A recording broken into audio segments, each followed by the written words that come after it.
안녕하세요 여러분. 제가 지난번에 예민한 성격에 대해서 다룬 영상을 많은 분들이 공감을 해주시고 좋아해 주셨더라고요. 그래서 오늘은 제가 학교 다닐 때부터 가장 큰 고민으로서 자리했던 인간관계에 대해서 얘기를 해보려고 이렇게 영상을 켜봤습니다, 여러분. 썸네일에서도 보고 들어오셨듯이 저는 카톡이랑 연락처에 친구가 21명 있습니다, 여러분. 보통 카카오톡에 막 600명 막 이렇게 있잖아요. 저는 그거를 다 지워서 18살 때부터인가? 그렇게 살아서 지금 21명의 친구를 카카오톡에 가지고 있는데요.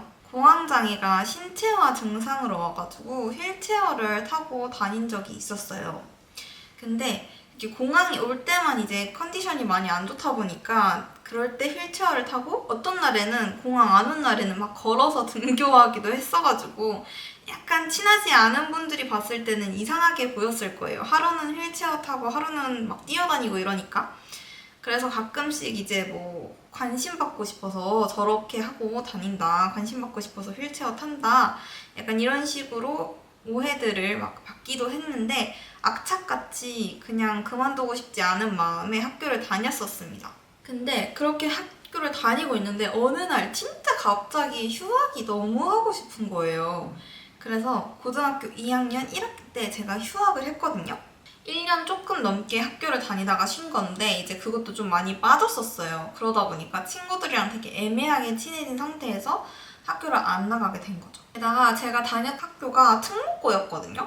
그러니까 친구들이 공부하느라고 엄청 바쁠 거 아니에요. 그러다 보니까 자연스럽게 연락이 뜸해져서 저는 그때부터 뭔가 고립감과 소외감을 되게 많이 느끼면서 집에서 시간을 보내고 있었어요. 집에서 내 시간은 이렇게 멈춘 채로 지나가고 있는데 건강하게 학교를 다니는 친구들 모습이 너무 부럽기도 한 거죠.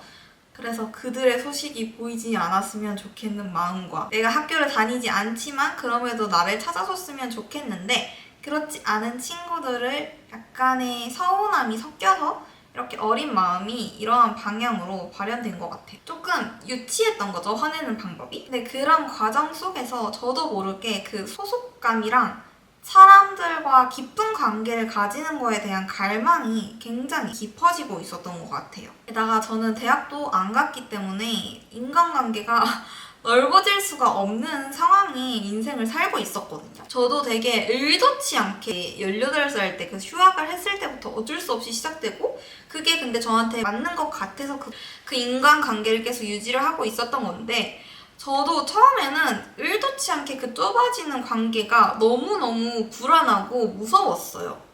내가 친구가 그래도 좀 있었는데 이게 자연스럽게 걸러지는 과정이 너무 힘든 거예요. 제일 친구가 많아야 할 시기에 친구들이 점점 없어지니까 자존감도 진짜 떨어지고 그냥 인생이 약간 재미가 없달까? 나 오늘 뭐 하고 싶은데 뭘 할 수가 없는 거죠. 혼자서 그때부터 좀 많이 놀기 시작했던 것 같아요. 근데 주변에 보면은 되게 넓고 조금 깊이감이 덜한 좀 얕은 관계들을 많이 가지고 계시는 분들이 있잖아요. 저도 처음에는 그 사람들이 진짜 부러웠어요.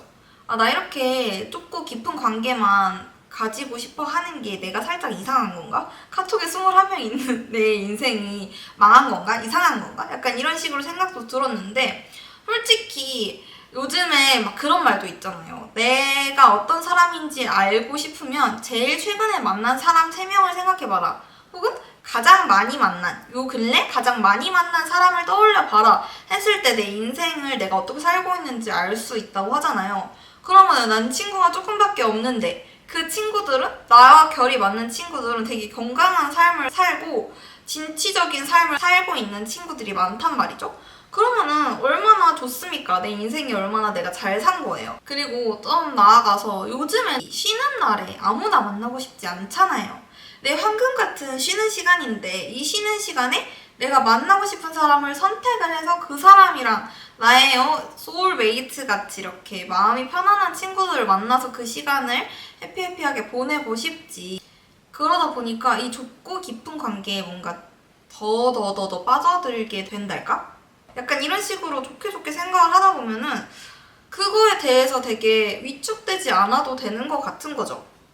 그리고 살다 보면은 언젠가는 인간관계가 크게 걸러지는 때가 있잖아요. 예를 들어서 뭐 내가 진짜 잘 나가는 사람이었어. 그래서 가짜 친구들이 진짜 많았는데 내가 망한 거죠. 내가 망했을 때 그때 딱딱딱딱 걸러지잖아요. 약간 그런 시기가 저한테는 조금 빨리 온 것이 아닐까. 언제든지 살면서 그 인간관계가 걸러지는 그 걸음망 시기가 있잖아요. 그래서 뭔가 인간관계에 대해서 너무 예민하게 굴지 않아도 갈 사람은 가고 남을 사람은 남으니까 그렇게 약간 편안한 마음으로 지내다 보면은 어느덧 나의 결이 맞는 사람들이 주변에 남고 그 사람들과 행복하게 시간을 보내는 것이 좀 더 좋은 것 같은 거죠. 그리고 좁고 깊은 관계를 가지다 보면요, 여러분. 그 사람들한테 에너지를 줄 수 있는데 그 에너지의 질이 조금 올라간단 말이죠. 왜냐면 적은 사람들에게 에너지를 주는 거니까. 그러면 그 관계가 좀 더 건강해지고 윤택하게 살 수 있는 것 같다라고 생각을 했습니다. 만약에 좁고 깊은 관계를 좋아하는데 내 인간관계가 너무 좁아서 고민인데 이게 괜찮을까요? 라는 고민들이 많으실 수 있잖아요. 근데 저는 정말 괜찮다고 생각을 합니다. 옛날에는 막 장난으로 너 친구 없잖아? 막 이러면 상처받았거든요. 근데 지금은 나 친구 없는데 내 친구들 되게 소중함. 약간 이런 마인드로 살다 보니까 문제될 게 없달까? 저는 그래서 인간관계에 대해서는 요즘에는 고민을 절대 하지 않습니다. 근데 약간 그런 것도 있는 것 같아요. 그 인간관계를 이제 좁고 깊은 관계만 가지다 보면은 뭔가 스스로 새로 만나는 사람들에 대해서 자연스럽게 마음을 닫고서 만나는 경향이 있거든요. 그런데 혹시 사회에서 나의 소울메이트를 만나게 될지 모르잖아요. 그러니까 너무 방어 기제를 올려서 그렇게 지내지 말고 일말의 가능성은 열어두고 내 페이스대로 살아가다 보면 여러분들도 인간관계에 대한 걱정이 없이 그렇게 살 수 있는 날이 오지 않을까라는 생각이 듭니다. 이번 영상도 누군가에게는 공감이 됐기를 바라면서 이렇게 영상을 찍어봤는데요. 그러니까 제가 뷰티를 많이 올리는 채널이다 보니까 이런 영상은 여러분들이 뭐 만약에 뭐 보고 싶은 컨텐츠가 있어서 어떤 한 분이라도 뭐 댓글을 달아주시면 또 찍어 보겠지만 자주는 올리지는 않을 것 같은 그런 느낌입니다. 그래도 오늘 재밌게 봐주셨으면 좋겠고요.